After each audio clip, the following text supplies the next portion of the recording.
Hello and welcome again to this thing that I've decided to call Talky Time for some reason, which is especially not great considering the subject matter of today's video, audio, whatever you want to call it.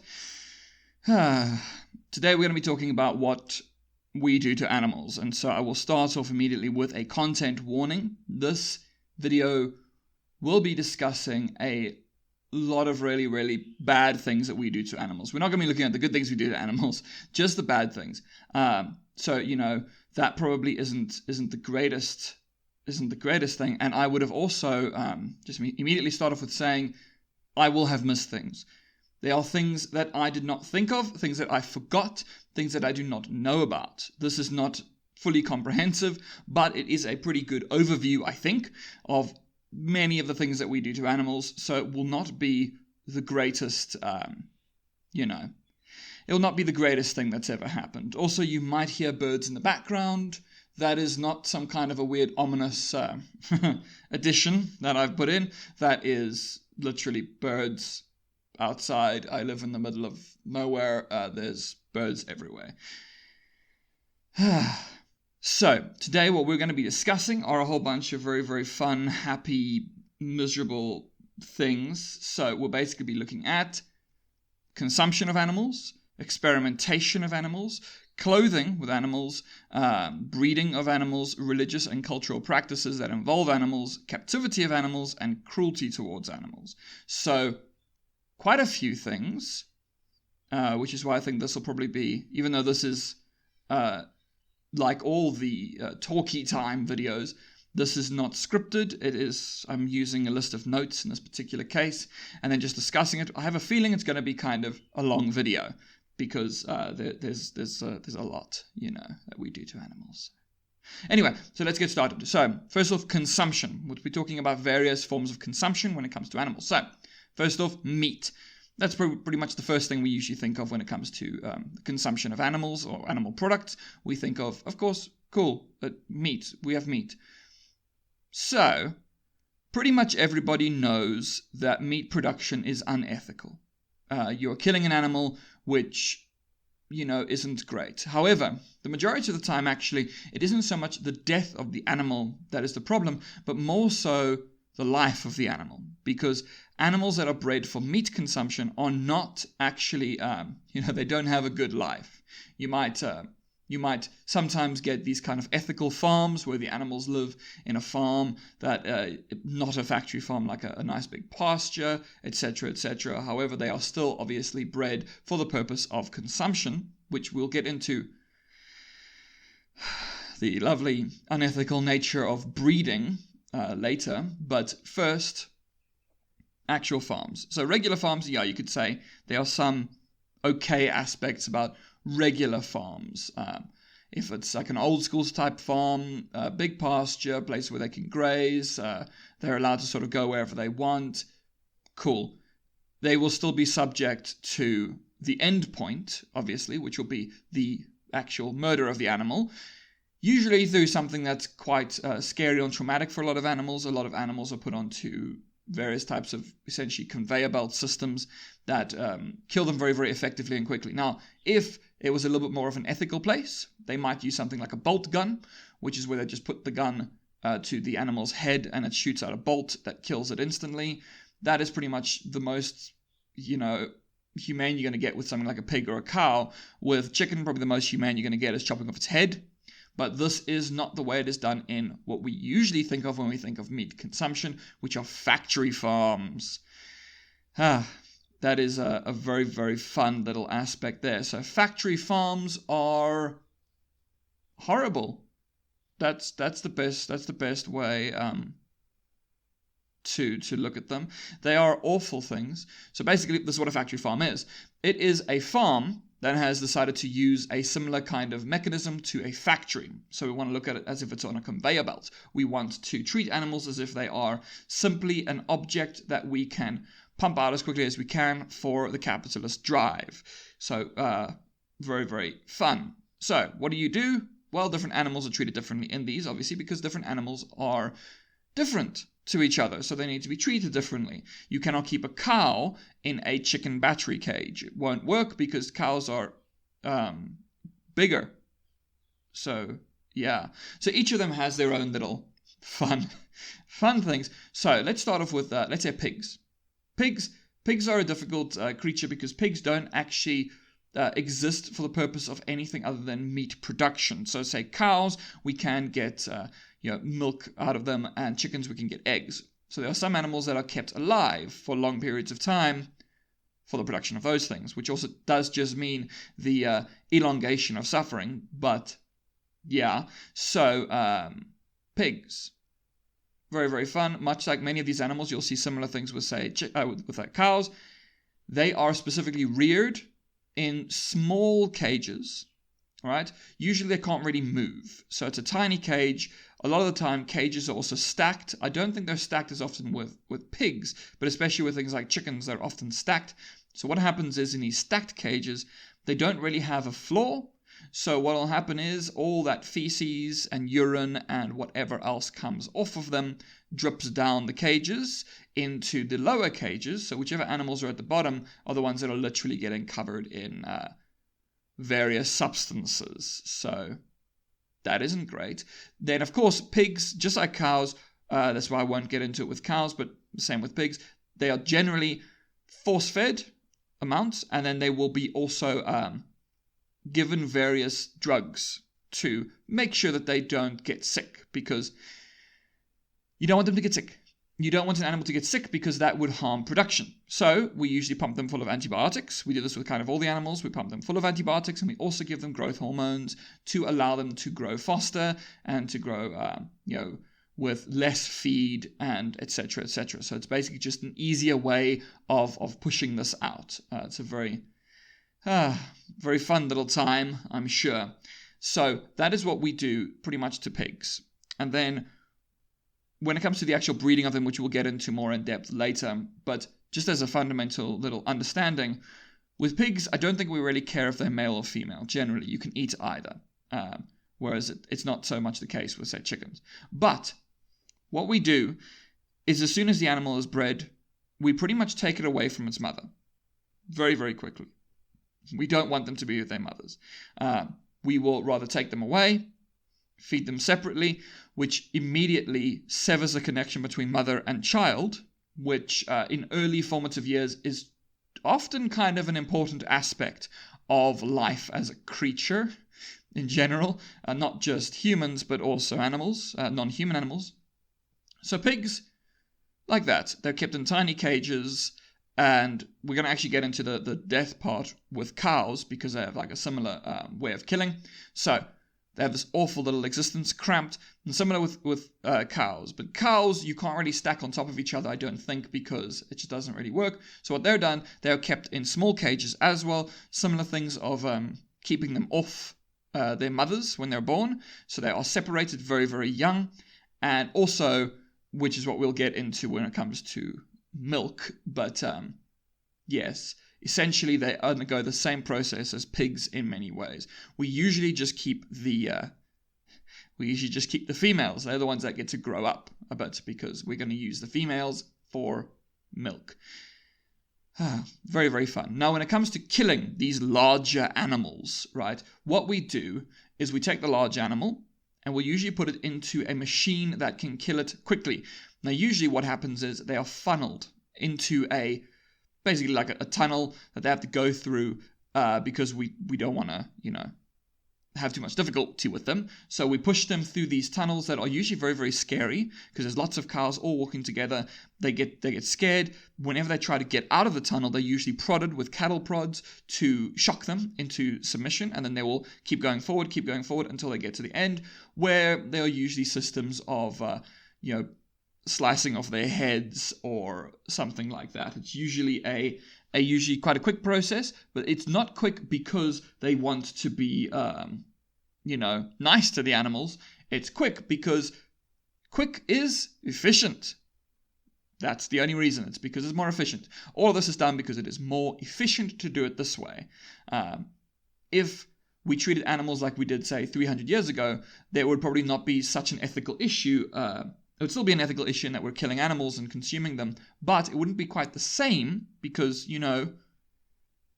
We're not keeping them in these awful little cages and force feeding them and pumping them full of drugs to make them grow up faster. So it's mostly just a terrible existence from birth to death. Then, of course, chickens, which it's possible that chickens are the most abused animals on the planet, which is great. So chickens, they live kind of a miserable existence in many ways. So chickens. First off, they're born now. As soon as they're born, we actually usually decide, okay, we've got males and we've got females. Well, the females are very, very useful. They can produce chicks. They can produce eggs. Males, not so much. So what do they usually do with the males? They usually kill the males immediately in mass grinders. They don't kill them first. They throw them into grinders so they get ground up into feed that is then fed to the females. Which is very, very fun. So there's first of that aspect, which is just kind of hardcore. That's like you're grinding up babies to feed to other babies. Really not, the best situation that has ever existed. So there's that. Then they're put into tiny cages. And these cages are definitely stacked.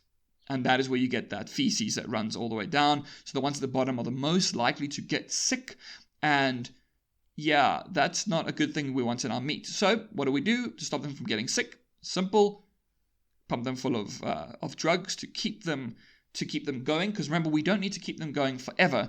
They usually live, I think, about 3 months. And also, meat chickens aren't even called chickens. They have their own word. They're called broilers. They are specifically bred for the purpose of being consumed. That is their whole purpose in life. You don't really get the chickens that we eat. You don't really get them as like pets and stuff. Those will be other chickens. So, wonderful. Kept in these tiny cages. The cages also generally have mesh flooring. The reason for that is because, of course, all that feces, you want it to drop down. You don't want to get stuck in the cage because you don't want to clean cages. Remember, they have thousands upon thousands of chickens at a time. They don't want to have to sit there and clean every single cage. That's going to be way too much effort, right? So they don't do that. So instead they have these mesh floorings, which what often happens is that they get stuck. Right? They get stuck in them and they break their legs, they get hurt, and then that can fester, which is also why the antibiotics are there, to stop it from festering, so they can keep on living until their death. Basically just kept in a state of perpetual pain and torment. Also, of course, it's scary. They don't get to interact with other chickens. These places are usually loud, and the animals are not doing a great job. They're not enjoying themselves. And then when it comes to death, now this is why often a lot of times death for chickens is even worse than the other ones, because what happens is, depending on the system, there's an older school system where basically they would have people coming around and they would basically grab the chickens, throw them into bags, and then take them to the place where they're going to be slaughtered. Cool. What that usually meant was grabbing them very, very forcefully because you want to move fast, right? So you'd usually grab them by the legs, often breaking the legs and chucking them into these bags. Then we have the more modern system, where it's usually a system where it will tip them over in their cages onto a conveyor belt, which will basically grab their feet, binding their feet properly. Now, sometimes it doesn't bind their feet properly, which is an important thing for the next phase of this thing. So usually what they do is they're grabbed by their feet, tipped upside down.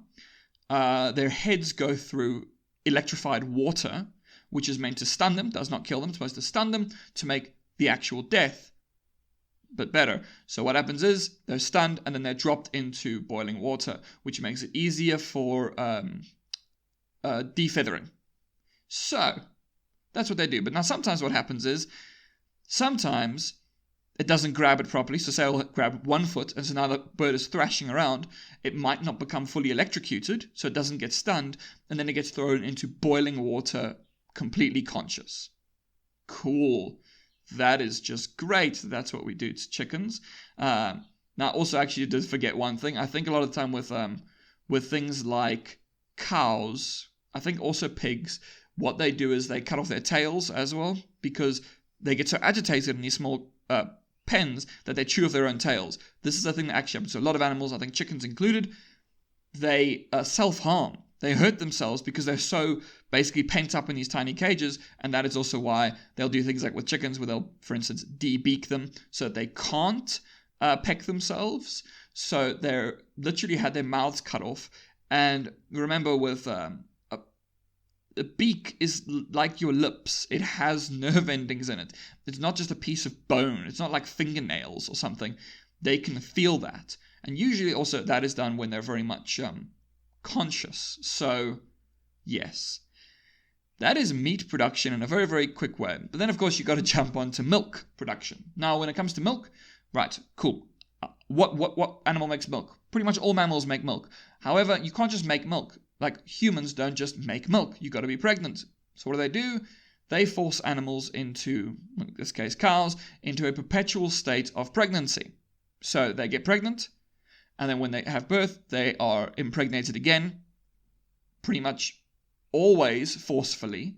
There is a word for that forceful type, but YouTube tends not to like people using that word. So just think of that, it's a non-consensual type of sex that occurs to make sure that the animal is constantly breeding and making new babies. Now, this is what they do. Cool. We want milk. So we need lots and lots of female cows. Males don't produce milk. So when a male is born, they go, okay, well, this one can't make milk. So simple. What do? Well, it's a baby. Perfect time. We just need to chain up its legs.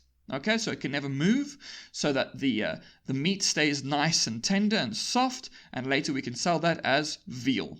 Now, a lot of people know about veal, and they know how cruel veal is, because it's essentially, as there's literally an episode of South Park in which they try to get the word veal renamed as tortured baby calf, because that's what it is.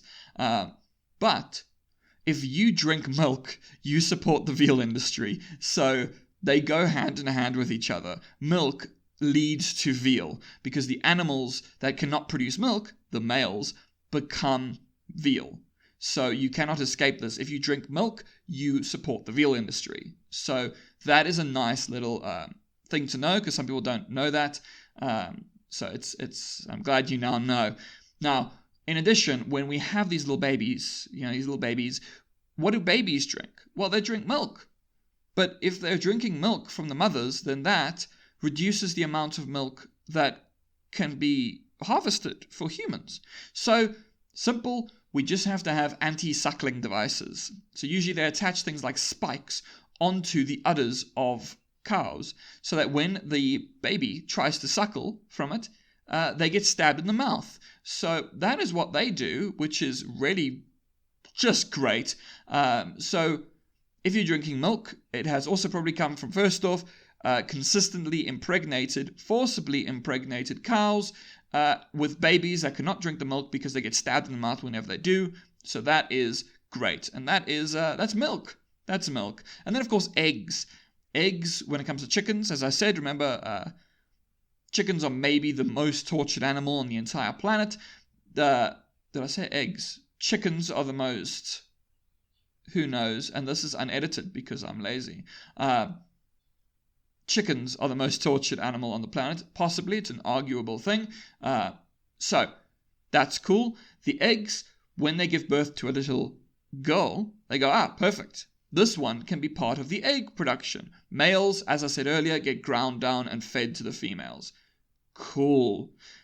So yes, that's your main areas of sort of consumption of animals. Obviously, there will be other things, like there are a few, particularly cruel things, like foie gras, which is it's goose meat, or specifically goose liver, I think. They are force-fed until their liver engorges. So that's cool. They get to be essentially force-fed until they literally burst, but they're kept alive. Usually they have pipes running down their throats to keep them alive for as long as possible, while we pump them full of food and make sure that they die. So there's that, and there's also things like ortolan bunting, which I think is actually illegal, but you might have seen this before. It is I think it's French. It is illegal now, but you do still get special sort of dispensation to have it under certain circumstances for certain people. But what they do is they take it's a ortolan bunting, which is a little bird, and you take it and then you drown it, I think, in cognac. So you drown it in alcohol and then you cook it whole and then you eat it whole. Now, there's lots of things like that. You also have to look at a lot of countries where they'll do things like peeling frog skin off while they're still alive. And then they'll literally peel the frog skin off and then chuck them down. And the frogs are still alive and jumping around, but without skin. So things like that happen a lot. You will get lots of different animals that are tortured in many, many different ways. To be able to go into individual animals, it would take just way, way too long. This is already 20 minutes and I still haven't finished with the first category. So,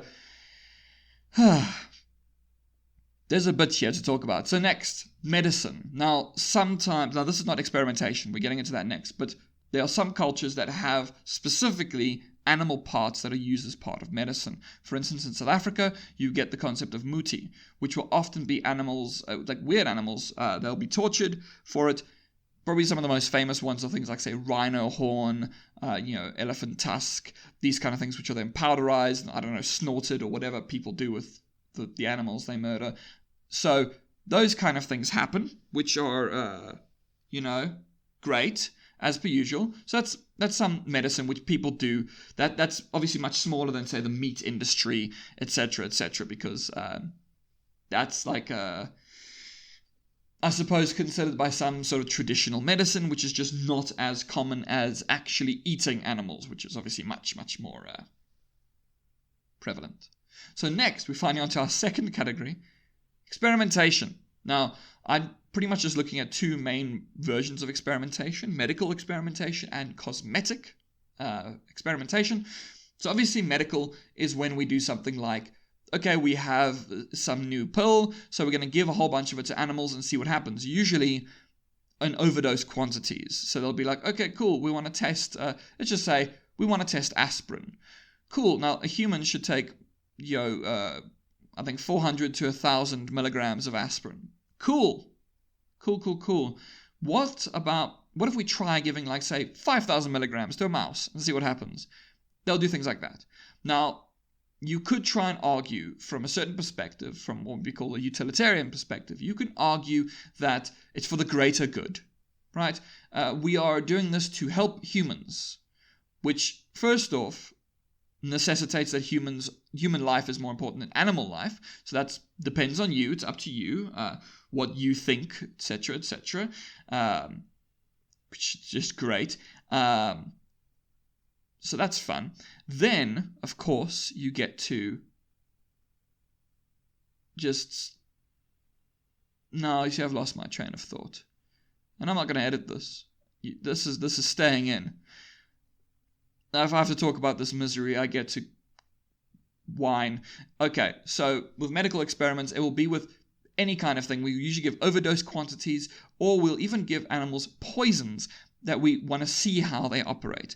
Now, one of the problems with this is, you see, I know this is difficult to understand, but every animal has a different physiology, including humans. Humans are not the same as mice. I know that's a complicated concept to wrap your head around, but sometimes things that affect mice don't affect humans, and sometimes things that affect humans don't affect mice. We found this with some things, I think antibiotics or something, I can't remember which one exactly, but there was a kind of drug that's life-saving in humans, but in like mice, it just kills them. So, we have different physiologies. You can't really, animal experiments don't really show what people think they show because they might not work. Also, if you're testing certain things that are very, very human sort of issues, like, say, psychiatric medication, you will just be able to tell if it can poison the animal or not. You don't really know if it works. So that isn't like a great thing, and they tend to not really work a lot of the time anyway. But then, at least there is always the argument for some people that it's for the greater good. Cool. But you cannot say the same of cosmetic experimentation. So that will be where you force feed an animal something like a thing of lipstick and see what happens. You feed them this and see what happens, like, say, a shampoo. But probably the most famous of these is what's called the Drey's test. Now, this is usually where they take rabbits, nice little rabbits that have pretty eyes, They like those particular eyes because they're very, I think, quite close to human eyes. That's why they do it. And so what they do is quite simple. You take the animal, hold it down, and you just pour whatever it is in usually a higher concentration into the rabbit's eye, which is cool. It's great. Basically what you do is, okay, I have a shampoo. I need to make sure that the shampoo will not burn people's eyes out.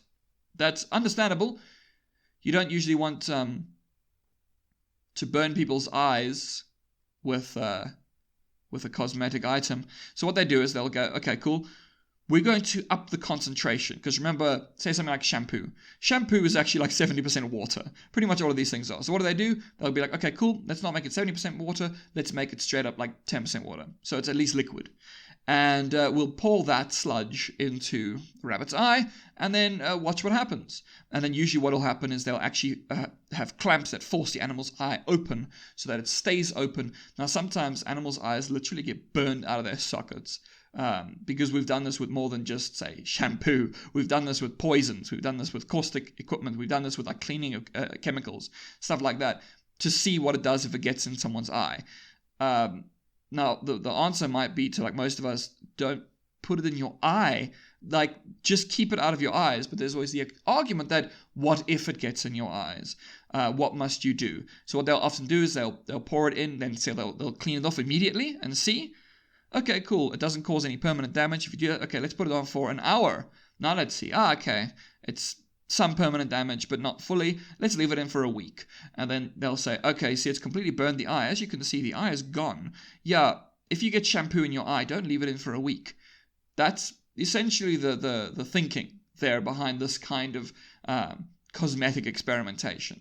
Now, we have done experiments on so many different animals to the point where I thought, you know what? One of the books I had the pleasure of reading is literally a list of animal experiments. I'm not going to go through all of them. I'm going to pick some at random. They're numbered. So let's start with I was born on the 15th of a month. So let's go with experiment number 15 that is listed here. Other National Institute of Health workers have given formaldehyde to monkeys, rabbits, and rats, producing deformed offspring. That's cool. It says here in brackets, this research was performed after, not before, it had been discovered that formaldehyde caused deformations in human babies. So we already knew that it caused deformations in human babies, and we were like, nah, screw it anyway. Let's pick another number. Let's randomly go with 28. Actually, that's a long one. 27. Licklider. That's a name. Licklider kept animals awake by placing them in rotating drums. Those animals which survived were highly irritable and aggressive after 30 days without sleep. Cool. Okay, this list ends and then it goes into some British experiments. Let's say number 8. D. Lamb and L. Reed exposed rats to tobacco smoke over a period of 6 weeks. The animals were placed in aluminium cabinets fed with smoke by a Wright auto smoker set to smoke one cigarette in 6 to 10 minutes. Okay, so basically just gassed them with a tobacco smoke to see what it did. Let's say 15 again. My birthday number, yay. G.R. Hervey, I think it's Hervey, a medical research council scientist at Cambridge, surgically joined rats together in pairs of artificial Siamese twins and found that 33% died, either during the operation or shortly thereafter. Those which survived underwent brain surgery. So they were like, okay, cool, let's make some Siamese twins out of rats, and let's just see what happens. Now, also, this book was published, I think, in like the 70s, so this is, there's more stuff has happened since then. Let's look at the last one here, which is number 22 of the British ones, which means there's 50 experiments listed in this article, which I will say what it is soon. So this one says, M. Mallock of Queen's University in Belfast devised a new burning iron device for the experimental production of contact burns on laboratory animal skin. This, he suggests, might be used to replace old methods, which include use of naked flame, dipping the animal into hot water, contact with hot plates, and irradiation and flash burns. Cool, so he's like, I made a new branding device. Cool. Now, this was by Richard Ryder. Richard Ryder is quite a prominent animal studies sort of researcher. He's dead now. God, I think he's dead. If he is dead, he's dead. If he isn't, then he isn't. And it's called Experiments on Animals. And it's actually in a collection called Animal Rights and Human Obligations, which is edited by Peter Singer and Tom Regan. So that's just a couple of little experiments, fun little experiments that were done. There are obviously many more. As I said, that particular article just lists 50 experiments done on animals. And that book came out in like the 70s. So there's probably been more since then. The 70s were like 50 years ago. So, yeah, there's probably been a few more things. All right, so let's move on to the next category because that's experimentation. I think you got the message. Now, clothing. Cool.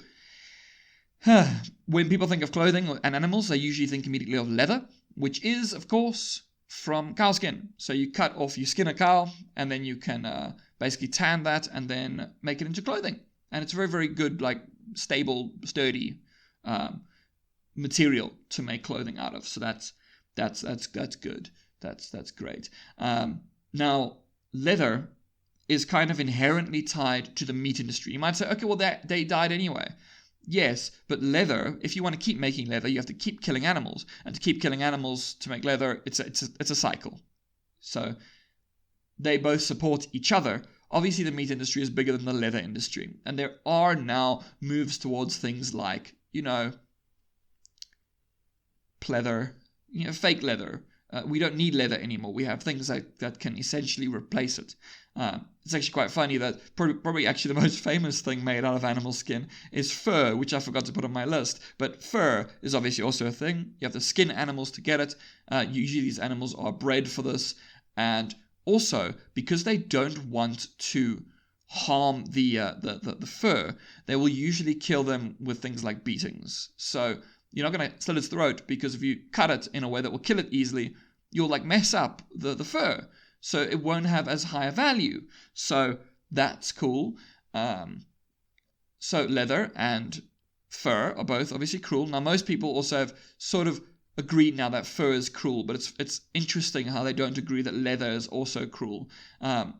I have leather shoes. I have leather things. You don't even think about it when you buy it. You don't even realize that you're wearing an animal's skin on your feet, or that you're wearing animal skin on your leather jacket or whatever. You don't even realize that that's what it is, but it is. So that's leather. But then you get what's called slunk, also called slink. It's weird.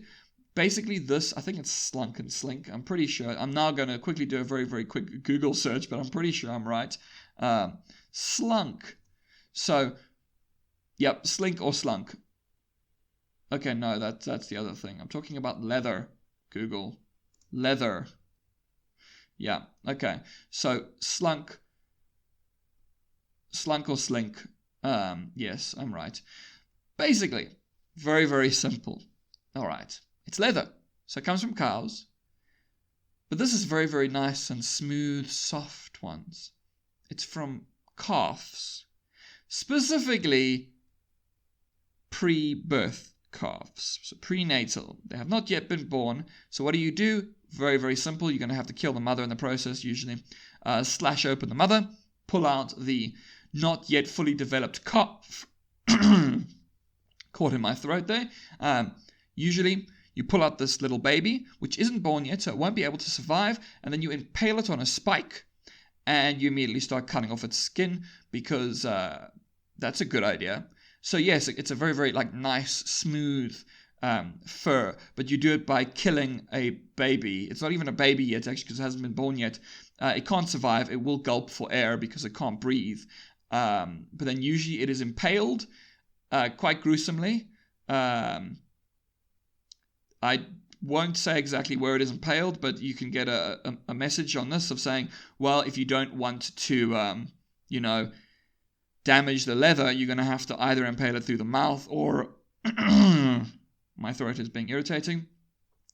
Either through the mouth or through another hole, and so that is usually the hole through which they are stuck on a spike, which also does not kill you quickly. like people should understand that, say with like an impaling. If someone's actually impaled, right? So the way they used to do it, they put a spike up through the bottom of you, all the way through. It actually keeps all your organs in place. So you don't die very quickly. You take a long time to die. You sit there for ages, just slowly in absolute agony, dying. So that's what happens to them. And this is, basically an aborted calf that is then torturously murdered. So, fun.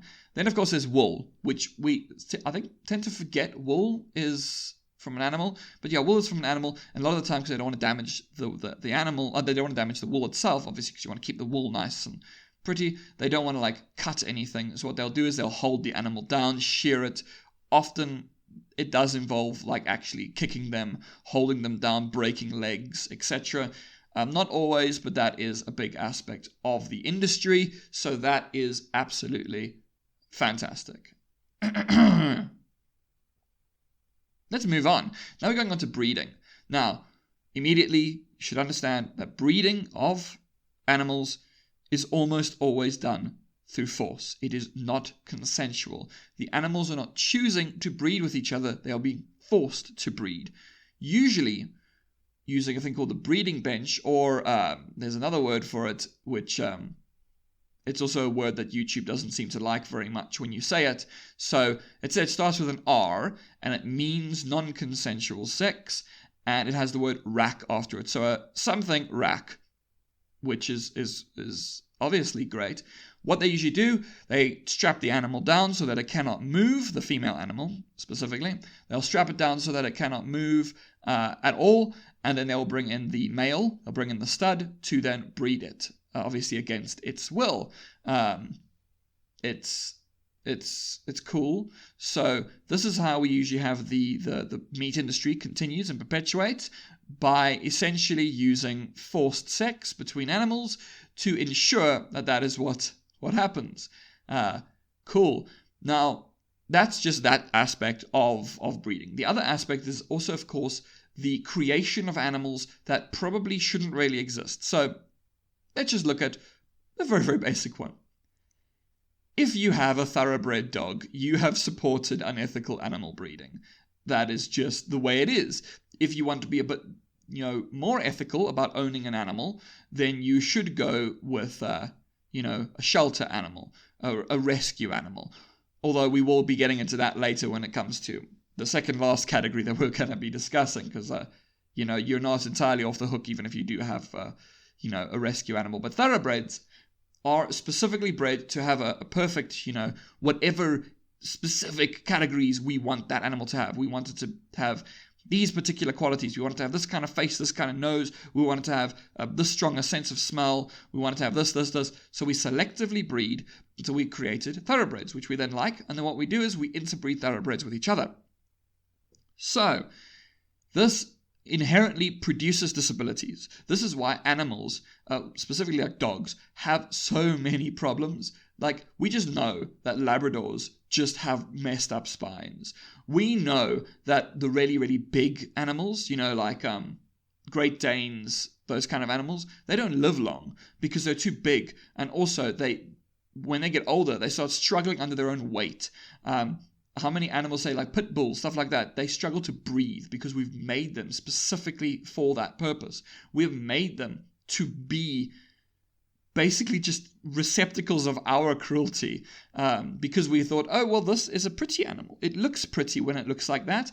So we are going to make an animal whose very existence is torture. That's what thoroughbreds are. So thoroughbreds are a thing that should just not exist anymore. We should completely ban the thoroughbred breeding. It is not ethical. It is not good. If you want an animal, go to a shelter. Those animals are usually also just healthier. Like, thoroughbred animals are not healthy animals. They break all the time. They don't last long. They are not made to last. They're made to look pretty for a while, and then to have lots and lots of problems, and to cost you a lot of money, and then they die. Whereas if you just get like a mutt, or in South Africa call them a brak, if you get one of those, they will last pretty much forever, because they just don't have the same problems. But they were originally descended from thoroughbreds, so they will still have problems because of thoroughbreds, but just less so. Because, and this is just a little spoiler for all the Aryans and such out there. If you just breed one race, and you never, interbreed, essentially, if you never allow different races to breed with each other, eventually those people, right, those Aryans who are like so perfect, with each successive generation they become less perfect and they become more and more broken. It's almost as if genetic diversity is actually very important for the existence of the world. So yes, this is not a good thing, this kind of breeding that we do. And I also did speak about chicken breeding, where we only really want the females because they're the only ones that are really worth anything. So what do we do with the males? Simple. You just chuck them into a nice grinder and then you feed them to the females, because cannibalism is fine when it isn't humans. It's completely fine. And you really want to get that nice, ground up chicken meat fed to other chickens so that they can, get even better at, at life. Anyway, let's move on to religious and cultural practices. Now, a lot of cultures and religions over the centuries have done things like animal sacrifices, etc., etc. Now, you will still find these kind of things where I, for instance, was at a vet not that long ago with a dog who sadly got bitten by a snake and died. But we took it to the vet, and I saw outside there were some people, I'm assuming farmers, with a goat in the back, and the goat was bound. Its legs and arms were bound together so that it could not move. Now, this is the kind of thing which is done for transport, but also a lot of the time in religious practices. We will keep them in tiny little cages. We'll make sure they're bound up. There are also some cultures that necessitate cruelty towards the animals, where the animals have to, for instance, be beaten to death to, I don't know, be... Who knows the reason? Like, religion is stupid. But there was a reason for it. There'll be some kind of a reason why you should do that to animals. So that's always cool. Then you also get something like hunting. This is why I call this religious/cultural practices. Now, hunting once upon a time was maybe a necessary thing. Not so much anymore. We now have the food to kind of feed everybody. And actually, if you look at... my first video in this sort of Talky Time series was about environmental worries. I called it Environmental Worries, and it was with reading Rachel Carson, Frances Moore-Lapp, and Anna Lapp. And they do literally point out that we have more than enough vegetarian food to feed everyone. As a matter of fact, a lot of our food goes towards feeding animals, which do not actually produce that much food for us in comparison. So, we actually have enough food, and hunting is not actually necessary anymore unless you want to feel like a big man and you want to kill a defenseless animal. So, that's really the main thing there. Now, there are people who make arguments about certain cultures who still practice hunting. However, that is still something you can argue against because it is not a necessary thing.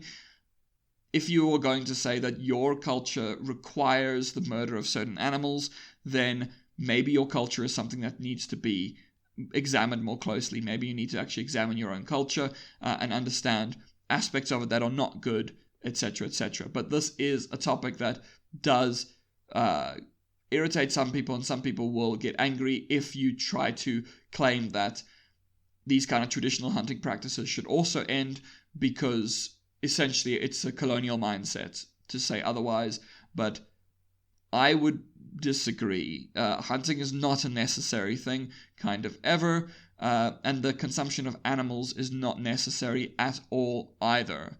Animals are not necessary for meat, and animals are not necessary for clothing. We do not need them. We have everything else that we could possibly need to eat, and everything else we could possibly need to clothe ourselves. So hunting animals is not actually ever necessary or truly justifiable. Even if you want to say it's part of your religion, your religions are...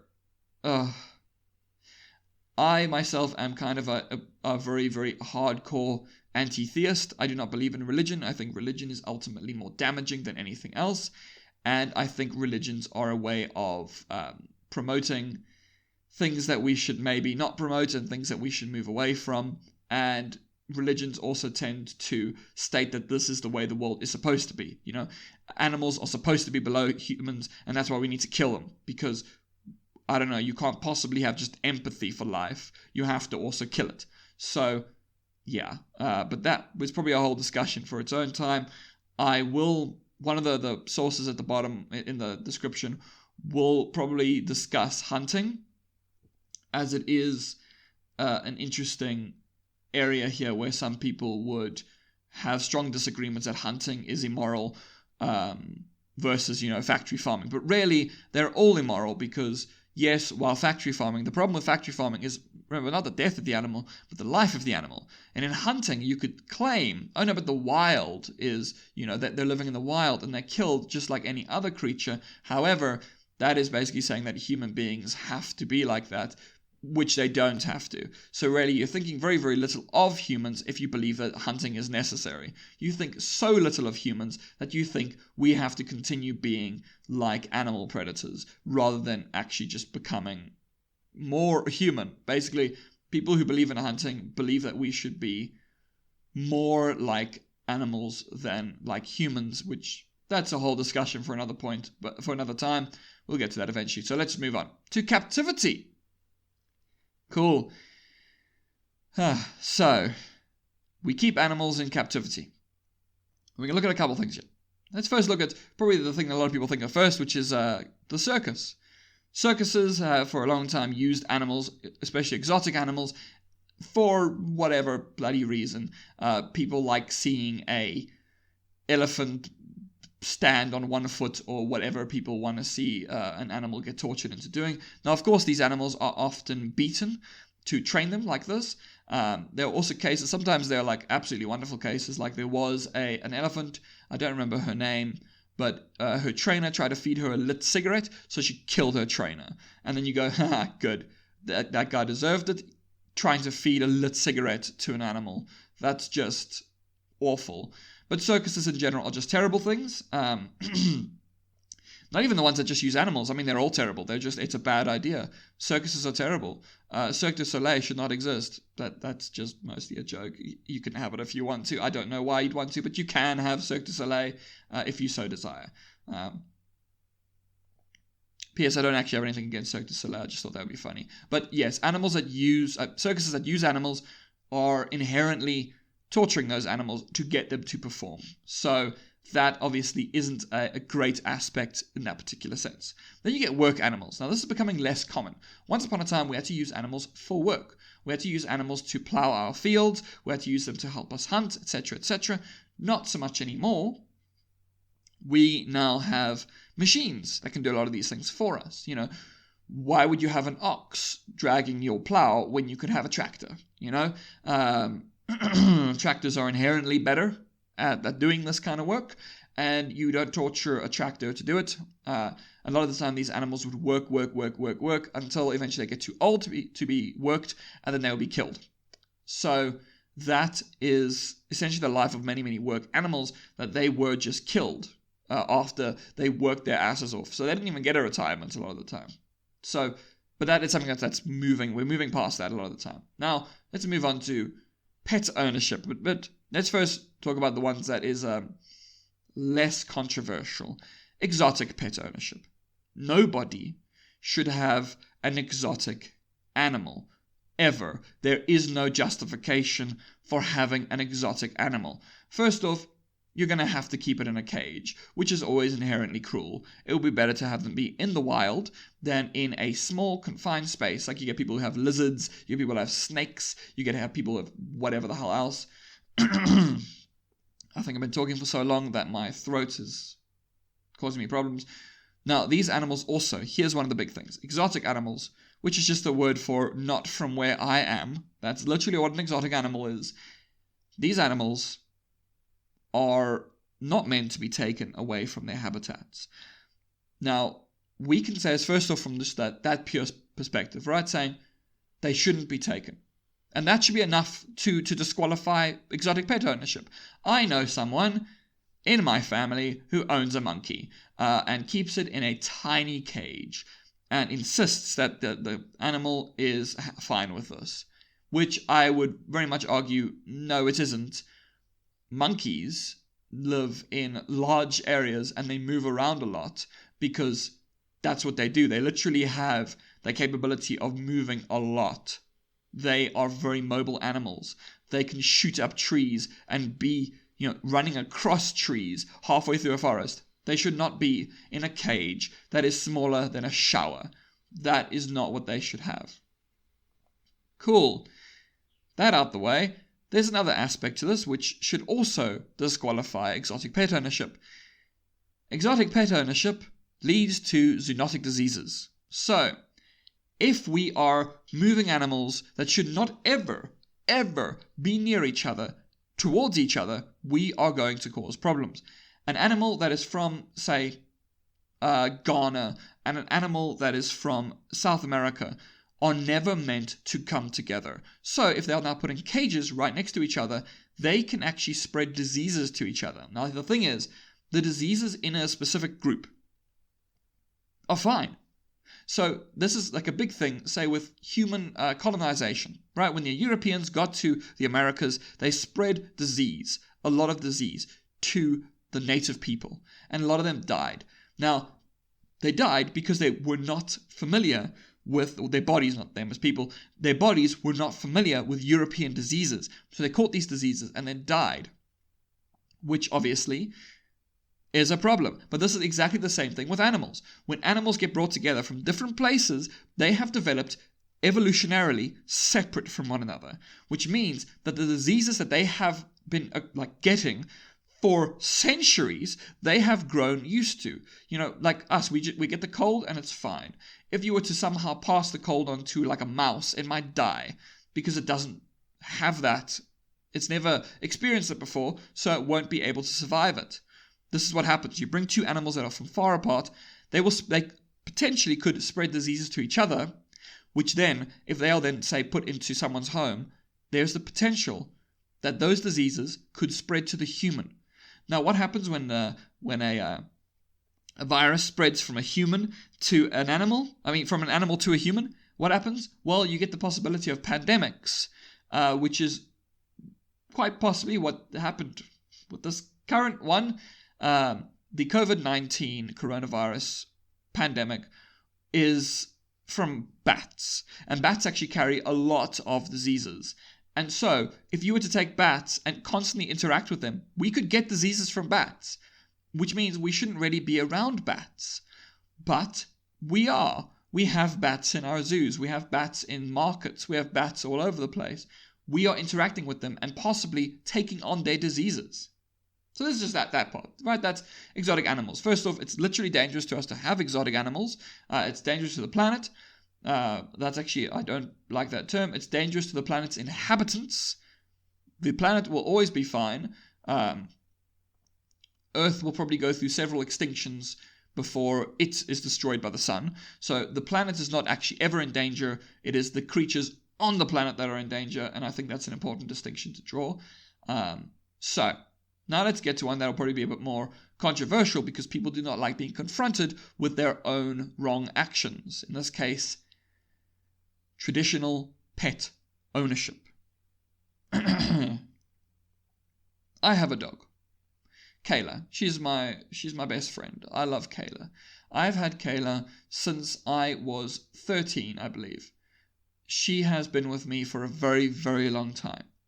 And I then decided a couple of years ago that when she does pass away, because she's now old, when she passes away, I will never get another animal. And then my fiance brought a dog home, a puppy. So now I have a puppy as well, who is a cutie, but I do not agree with pet ownership because pet ownership is still just a way of controlling animals that should not really be controlled. They are effectively imprisoned within our homes. Now you might say, oh no, my dog isn't imprisoned, my dog can go anywhere. No, they can't. They can only go where you let them go. When you take them out for a walk, that is where they get to go. The only way an animal gets to be free is if it runs away. Now, you could make an argument for something like a cat. Cats, we have 2 cats as well. First off, actually, cats are extremely damaging to the environment. They they are hypercarnivores, so they cannot be vegetarian, and they will, my stupid throat, they will kill indigenous animals and potentially wipe them out, animals that are not adapted to dealing with a predator like a cat. So actually, if you have a cat, that's also bad, but cats aren't really like our pets because they live here and they leave, unless, of course, you do some awful things to them. That's also maybe something worth bringing up. There are people who declaw cats, which is wrong. There are people who will also do things to, like, say, dogs, like shock collars to stop them from barking. We will do things like this. We will be blatantly cruel to our pets to make sure that they essentially know that they are subordinate to us, that they are our property. And that is the thing. By having a pet, you are inherently saying that that animal is an object. It belongs to you. It is effectively a form of slavery. That animal is yours. You can actually do whatever you want to it. You could get away with doing so much to an animal. How many, animal cruelty, things actually come out? How many times, because I know this from living in South Africa, where people dump animals on the side of the road. People throw them away. People will literally throw animals in like a bag and then throw them in front of a car. That is the thing that actually happens. And that person will probably never get in trouble for that. Because unless you can really, really prove it, like there will be things where, people will record themselves like torturing an animal, and then they'll get arrested for it. But most of the time, what actually happens? Do people actually get in any trouble for the things that they do to the animals that are our pets? Okay, the ones that we own and we control and that legally are our objects. They belong to us. So actually, by having a pet, you're not really on the side of animals. There's a little sort of anecdote that Peter Singer mentions in one of his books. I think it might be an Animal Liberation. I'm not too sure, but this little anecdote has been criticized by ecofeminists, and I can understand why it's criticized, but it's still a funny little story. Basically, Peter Singer and his wife were invited to see a person, like a neighbor or something, and she said, "Oh, you're writing a book about animals. I love animals." And she has pets, and she was busy preparing like ham sandwiches to offer them. And they just saw the irony in that and went, "You own animals, and you are eating animals. Can you really call yourself an animal lover if those are your things?" Now, it can be really difficult to face that because no one wants to think of themselves as essentially a slave owner, of completely controlling the existence of an animal and having power over its life and death. Like, you get to choose what happens to your dog. You get to choose. If you want to put an animal down, you can put an animal down. There are so many different ways to just say, yes, I'm moving. I don't think that my animal will be able to adjust to life elsewhere. I want you to put it down, and the vet will put it down. Some may not, but there will many who will. And that will not be seen as any kind of abuse. You are just doing what you want to do with your piece of property. Because that is what a dog is. It is your property. Clearing my throat again. So, yes, animals and keeping animals, not so great. This is why, for instance, with Kayla, my puppy, I never put a collar on her. I put a collar on her only when I am going to take, like if I'm going to put her somewhere where someone needs to look after her and I'm afraid that if she gets out, she might not know where to go, because whenever she has gotten out, she's always come back home. She knows where to go. She does not wear a collar. I do not put a lead on her, or leash, depending on what you call it. I do not put one on her because she will walk beside me. Now, I like that. Now, I got this puppy, and the puppy runs everywhere, so you have to put it in a harness and put it on a leash if you want to take it anywhere.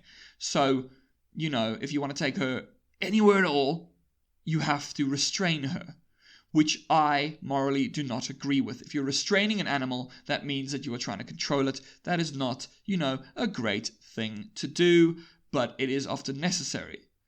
Obviously, pet ownership is not the same as meat consumption, but ultimately look at how much power you actually have over your animal.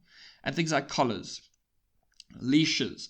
You get to decide if an animal gets medical treatment or not. You get to decide if the animal sleeps outside in the cold. You get to decide if it gets a bed. You get to decide if it has all of those things.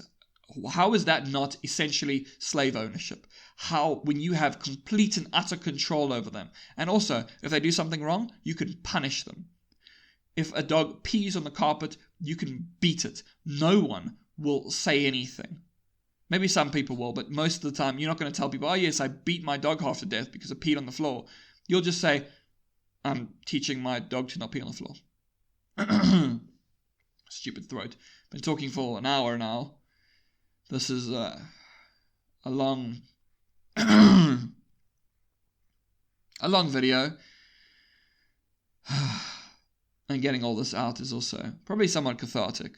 I research a lot of this stuff, and people generally don't want to talk about this stuff because why would you? It's utterly depressing. But we have one more category. Cruelty. Now, you do get just regular animal cruelty where people could get away with hurting animals, which we've pretty much already spoken about. That's just blatant animal cruelty. And a lot of the time, you'll see things with, say, serial killers. If you know anything about serial killers, they often start off their little journeys of self-discovery as murderers. They often start this off by torturing animals. You know, they'll kill, I don't know, rats, dogs, cats, whatever, torture them. It's even become such like a famous thing of like the bully with the magnifying glass burning the ants. Like that has become like a part of like popular culture, that idea of showing someone as being cruel because of what they do to animals. But it happens all the time. In just so many places, we beat animals, we torture animals, we do all sorts of things to animals. Now those I've already kind of spoken about. So let's just talk about one more thing. And this is something that's horrible that I learned because of my studies in ecofeminism. The connection between animal abuse and human domestic abuse. Now, some of the stuff is very, very upsetting. I don't remember the stories directly. They're not really great to think about. But when it comes to domestic abuse of women and children, a lot of women's shelters will allow, obviously, women to be there and also kids to escape the abuser, but many of them do not allow you to bring an animal with you. And a lot of the time, abusive men will use animals to harm women. They will abuse an animal, they will beat an animal, they will kill animals to basically hurt their spouse. And I read so many of these reports for my studies, and I remember I would read, and then I would just sit there, just not in a good way, not in a good headspace anymore. It would be things like there was one with a woman who her husband like got her a kitten, and then she fell in love with the kitten, and then like she did something he didn't like, so he shot the cat with a shotgun, and he wouldn't let her bury it, and then eventually he threw it over the wall, and after he fell asleep she crept out and climbed over the wall and buried the cat. And there was just cases of like husbands beating their dogs, their partners' dogs to death, or also just threatening. If you ever dare leave me, if you ever dare say anything about the things I do to you, if you ever dare do that, I will hurt the animal. That is the kind of thing that happens in domestic abuse. And it's just blatant cruelty. Like a lot of these other ones, they're not for the sake of cruelty. You know, we don't eat animals because we want to be cruel to animals. We eat animals because we want to pretend that we like We want to pretend that it's necessary. And also, really, the truth is, and I wish more people would just admit this, they like the taste of meat. That is why they eat meat. They think it tastes nice. That's the only reason. If meat tasted terrible, no one would eat it. There's a reason that there's so many animals that we don't eat because they taste gross. And if other animals tasted gross, then we wouldn't do that.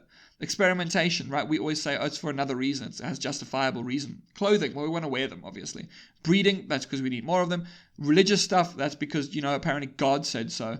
Captivity is usually because you want them to entertain us. But cruelty for the sake of cruelty just rings a little bit different, a little bit darker and more horrible. Now, all of these are horrible, but these are some of the things that we do to animals. We do a lot to animals. And we need to understand that and to acknowledge it. To understand that this is what happens in the real world. This is what we do to the animals in our care. The creatures that we pretend that we love so much, that we look after, etc., etc.